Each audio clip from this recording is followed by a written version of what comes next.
Chapter 28. And it came to pass the same year, in the beginning of the reign of Zedekiah king of Judah, in the 4th year and in the 5th month, that Hananiah the son of Azur the prophet, which was of Gibeon, spake unto me in the house of the Lord in the presence of the priests and of all the people, saying, Thus speaketh the Lord of hosts, the God of Israel, saying, I have broken the yoke of the king of Babylon. Within 2 full years will I bring again into this place all the vessels of the Lord's house that Nebuchadnezzar king of Babylon took away from this place, and carried them to Babylon. And I will bring again to this place Jeconiah the son of Jehoiakim king of Judah, with all the captives of Judah that went into Babylon, saith the Lord. For I will break the yoke of the king of Babylon.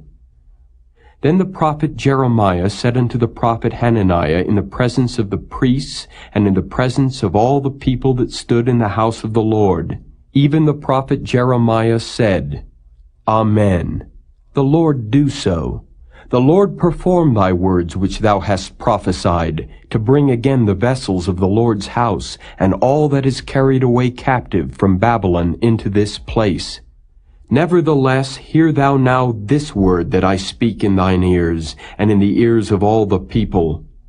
The prophets that have been before me, and before thee of old, prophesied both against many countries, and against great kingdoms, of war, and of evil, and of pestilence. The prophet which prophesieth of peace, when the word of the prophet shall come to pass, then shall the prophet be known that the Lord hath truly sent him. Then Hananiah the prophet took the yoke from off the prophet Jeremiah's neck, and brake it.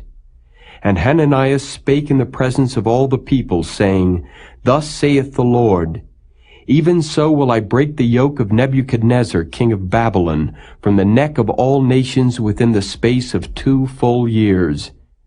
And the prophet Jeremiah went his way. Then the word of the Lord came unto Jeremiah the prophet, after that Hananiah the prophet had broken the yoke from off the neck of the prophet Jeremiah, saying, Go and tell Hananiah, saying, Thus saith the Lord, Thou hast broken the yokes of wood, but thou shalt make for them yokes of iron. For thus saith the Lord of hosts, the God of Israel, I have put a yoke of iron upon the neck of all these nations, that they may serve Nebuchadnezzar king of Babylon, and they shall serve him. And I have given him the beasts of the field also. Then said the prophet Jeremiah unto Hananiah the prophet, Hear now, Hananiah, the Lord hath not sent thee, but thou makest this people to trust in a lie. Therefore thus saith the Lord, Behold, I will cast thee from off the face of the earth. This year thou shalt die, because thou hast taught rebellion against the Lord. So Hananiah the prophet died the same year, in the 7th month.